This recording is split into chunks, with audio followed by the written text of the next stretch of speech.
35, I think, at the time. Yeah. Like, my God, he looks so old.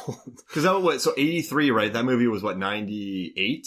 96. 96, Con Air? Con Air was 96? It's like 96, 97. All right, so he was 15 years. Yeah, you're right. He would have been, yeah. He looks a lot older than he would have been, because he does not look like how we would. Yeah, exactly. But when he looks 18, he looked older, too. I was surprised to learn that he was 18. And somehow he looks like he would be his age now. But then when I watched Mandy, he looked younger to me. Yeah. Like, he didn't look like he was almost 60. Is he 60? Oh, well, he was 18 in 83. So he was almost 60? Like yeah, so add 36, or 37, oh wait, no, 83.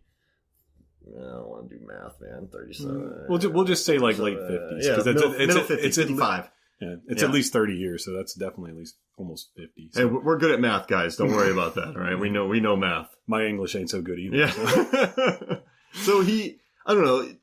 Let's see, what else did we... what about the scene where he gets broken up with and his buddy's like, you gotta win her back by all the crazy methods. Yeah. So, all right, does he get a job at the theater? I think he does, or maybe he just kind of shows up. I like how the one I liked the most was whenever he's the chef, and he actually showed up with a chef hat. That was his actual hat, and he was just like, I want to wear it. And Martha was like, go for it. And he walks out, and that was all improv. His whole like, well, Peter Piper picked a pack of peppers. And then he comes, and he like, the gum comes out of his mouth, and then he grabs it off the guy's shirt, puts it back in his mouth. That was improv, right? It was all improv, and he thought of that all on his own. I love that scene. That's great. And I love how he goes to the movie theater. It's like, it's cute at the same time. I mean, like, I guess if you look at it like in another light, it's really stalkerish. And he's sleeping on her lawn in a sleeping bag. He wakes up. So the same thing, I want to ask you, so in Say Anything, there's that scene where he stands outside her window with the boombox playing the song when they first hooked up. Now, in hindsight, yes, would I ever do that? No. Would I work at a movie theater or work at a chef's place or sleep on someone's lawn? No. But they are like 18-year-old kids in movies. Yeah. So, and, these, you don't think about do you think about the creepy, Cage wasn't thinking about the creepy consequences of what he was doing. I don't think anyone did, because the music's a little bit more lighthearted. It's not like, they're not playing like Demu Borgir or something whenever he shows up and it's like, oh my God. But it is cute. Yeah. I would think it would be cute. Not unless there was like serious ill will, but we all knew that, Deborah didn't really want to break up with Nick. So whatever their names in the movie is, I can't remember. Julie and Randy. So it's like, she didn't really want to break up with him. So it's kind of cute that he also is like saying, I don't want to break up with you either. So I'll just kind of, very smallly interject myself in your life. Also the book with the pictures in it. Nicolas Cage actually went out and got those pictures on his own time. Wow. Like he showed up to it, because this was back in the day when malls used to have, they would have photo booths. Like, I don't know if they have them now. I haven't been to a mall in forever, but they, he went in there, took these photos, and then he put them in the book. Right. It's cute. I thought that was really cute. And the context of the world, it was meant to be lighthearted. Yes. And if you did it in this world, it would just be a little much. I think girls or women would definitely be freaked out if you just you show up and you're sleeping on their yard. Yeah. I know my girlfriend would be terrified if she broke up with me and then I'm like sleeping in her hallway. Yeah. Just like, you have a house, Chris. What are you doing? Leave. Get out of here. Maybe he was actually sleeping out there. And I gotta say, so at the end, I want to talk about one of my favorite things. So Nick Cage shows up to the prom eventually to win her back. Yeah. And he does a flying nut kick to Tommy. Yeah, he nails him. I love that. Well, it's Tommy's fault, though, because he's showing off. Remember, he pops him. He's like, I'm going to give you the chance. You never gave me. Pops him. Tommy gets up, nails him back. And then he goes to take off his jacket and everything. And he does his karate moves. And then he turns to Julie. And then he's like, all right, watch this. And then wham, right in the balls. I love how the band... what's the name? What is this, Bangkok? The band's just standing there looking at him like, they're like, yeah. I mean, Tommy would win the fight. So... Tommy would destroy him. Cage was right in kicking him in the balls. Of course. He used Hollywood rules. I mean, Valley people probably don't think about nut kicks. They probably, I feel like Valley people fight fair. Well, they probably fight with numbers more. But, Cage does a flying nut kick and then a food fight breaks out. And then they do one of their two graduate, Martha Coolidge does two graduate missions. They get into the limo. Crap, I was going to open this. So I did the intro. I just kind of let it happen. But I was going to do, joining me as a man who wished he got into the plastic industry. It's Chris Kelly. Because plastics. Yeah, when you think of Chris Kelly, you think of plastics. But I like that they just did a random plastics Graduate nod. And at the end, but the end of this one ended happier than the end of Graduate. Because on Graduate, Mike Nichols just left the camera on them to linger. And then they both went, holy crap, we're in a lot of trouble. But in this one, they're smiling. She throws the bracelet and... Yeah, she throws it out and you see them driving down the highway and I Melt With You, which wasn't a hit. Wasn't a hit. It wasn't a hit at the time. And Martha talked about in the commentary that she heard that song on the radio and says, I don't care. I want to have this song in my movie. And because it's so perfect. And of course, with this movie, it became a hit. So... the song I Melt With You would probably not have been as big as a hit if it wasn't for this movie. And I love when she first heard it, she couldn't sing it, so she told the guy, this is the song I want. And she's like, go find it. And the guy's like, what? There was no internet, right? There wasn't. I mean, the most he could really do would go to a record store and just say, hey, do you have this song? Gotcha. If I would be a jerk employee, I'd be like, do it again? One more time? That must be whenever I go to the record shop and I ask them, hey, do you have anything that's good with this record too? Sounds like Sinatra. Yeah. You walk in there with the Cramps and they're like, oh, well, you want Tony Bennett. Yeah. They go great together. Hey, Martha, I bought this Tony Bennett album. What? All of a sudden, Rags to Riches starts blaring. Well, no, but I just, what I like about this movie, and I appreciate you bringing it to me, is introducing this to me, is that it's just such a good, it's a movie that wasn't supposed to be good, but it was good, and it was a hit, and it still feels genuine to this day. And it's also a movie, even whenever I saw it, as a young boy. Lad? Young lad. I didn't know this movie existed. Of course, because it was a popular movie at the time. It was very big cultural, impact. It was great, whenever you watch movies and they really capture what it was at the time. And I love that about this movie. And it really did capture what life was like. And she says that in the commentary, that she was like, I really wanted to capture what it was like in the Valley and Hollywood at the time. Because she worked in the clubs. She said she would go to clubs 5 nights a week because her first movie was going to be like a musical rock love story. So the clubs that she shot in, there was some authenticity there. She knew the bands. She knew... Oh, no, there was a good vibe for all of that. So, quick question, though, for you. We had this for our podcast. We got a question. And I want to ask you, what two movies kind of capture the essence of Nick Cage's career? If aliens came down to Earth and said, show me 2 movies that encapsulate all of Nick Cage's career, what are they? What 2 movies? So if you had to pick 2 in his entire filmography to show... So there's many Cages. There's Bored Nick Cage and Next and other movies. And there's Bonkers Nick Cage.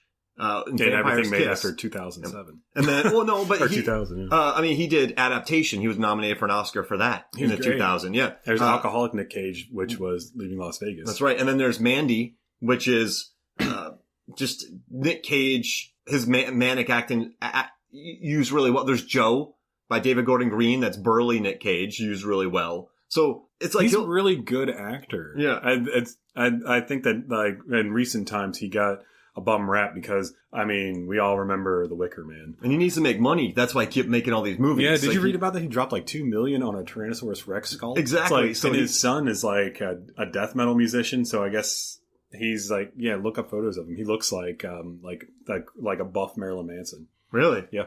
So he's huge too. He's just trying to make money right now because of, real estate, all this kind of stuff. So he's just churning out movies. He does smart things too. He knows that he goes to movies that he picks movies that are low budget, and then he says that he'll take it's a $6 million film. He'll take $2 million of the budget.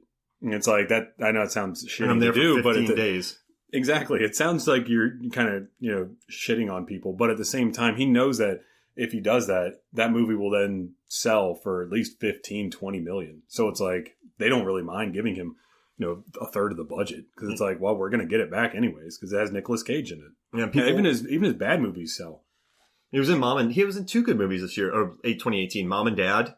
And I have yet to see that. That looks so good. Mom and Dad and Mandy. Now, I felt Mom and Dad, it's about parents trying to kill their children, but it's a disease, isn't it? That they all get infected. So kind of like cooties, but it's Yeah, exactly. But if you and I are hanging out, right, and then you have your kid, you just go kill your kid, then you come back to me, okay, Mark, you want to go get some coffee? It's like a weird movie. But they there's a couple Nick Cage freakouts in Mom and Dad that I feel like are quite exploitive.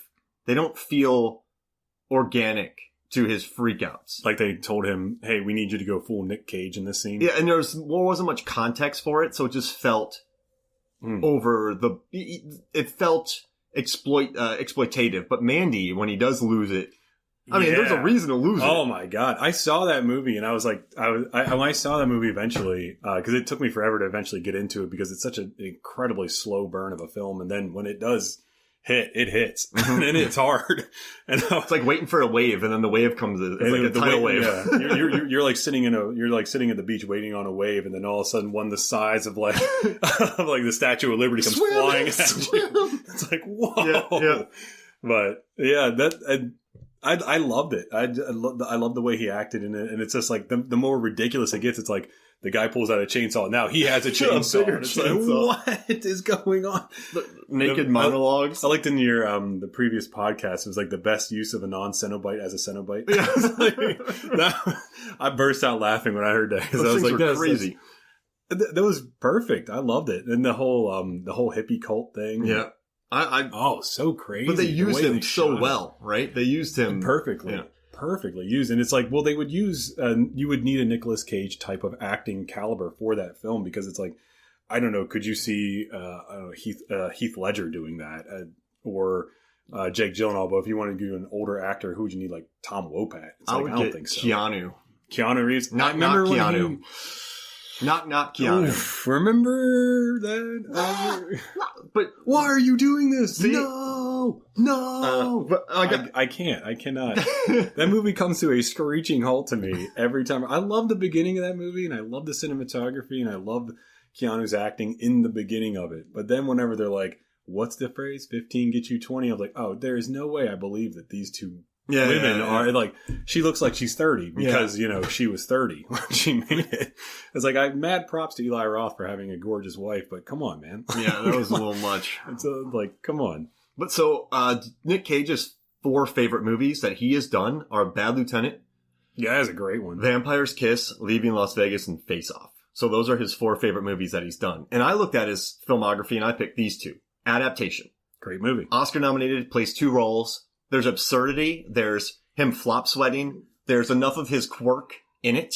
And it showcases that he's actually a very good actor. He does a lot of range in that movie. And then Face Off, because he plays 2 different characters in that as well. So the reason I picked these 2 movies is you get 4 variations of Nick Cage. So you get the Kaufman brothers in Adaptation, and then you get bad Nick Cage, and then you get Face Off, normal, nice Nick Cage. So he's out of his gourd, because then Travolta's the bad guy. Mm-hmm. And then he becomes the good guy, but then he has to overact. He has to pretend to be the bad guy. Yeah, so you get 4 different Cages in 2 movies. That's why I picked Adaptation and Face Off. What 2 did you think? I chose Wild at Heart. Yeah. That's, David Lynch. I love that movie. The beginning of that film, whenever they're going to the dance and everything, and they're playing that, I forget the name of the song, but they're playing Wild the song. at Heart. Yeah. They're playing the song, and it's him and Laura Dern going in, and the guy that's there to basically kill Nicolas Cage, and he stops him, and he starts talking to him for a minute. He's like, hey, blah, blah, blah. He's like, I'm supposed to kill you? Nicolas Cage just grabs the guy, beats him, and then throws his head against the wall, like, and then he's like covered in blood, and Laura Dern's like, oh my God, what did you just do? And he's like, come on, baby, we got a dance to go to. It's just like, oh my Lord. Yep. And then, of course, he goes to jail, gets out, and the movie, it's a very, and he says, like, he would never marry a woman unless he could sing I Can't Help Falling in Love. I think that's the name of the song to her. Elvis. Yep. Because he's a massive Elvis Presley You mean fan. UB40? Yeah. I think you are drastically mistaken, sir. It is. If there's one thing I know about Ukrainian reggae music. Yeah, from Sliver. Was that on the Sliver soundtrack? It was on the Sliver soundtrack. That's actually not a bad record. I have that one. Red Wine, and that's a good song, too. I don't care what people say. That's a great one. So Wild at Heart. Wild at Heart. And I mean, it's just, it shows his range. And then, of course, at the end, whenever he's presumably dead, and then the 2 fairies come out, which is, very much like in Godzilla, the 2 for the Mothra fairies come out, and they start talking to him, saying like, no, you cannot die now. You're wild at heart. And he says, he's like, I gotta go. I can't fall in love with a woman. I'm wild at heart, baby. I gotta go. And it's such a bonkers movie. Yeah. And he used a lot of his own wardrobe for that film as well. It's awesome. And then, of course, he gets up and, he's like, he gets on Laura Dern's car and he's just, wow.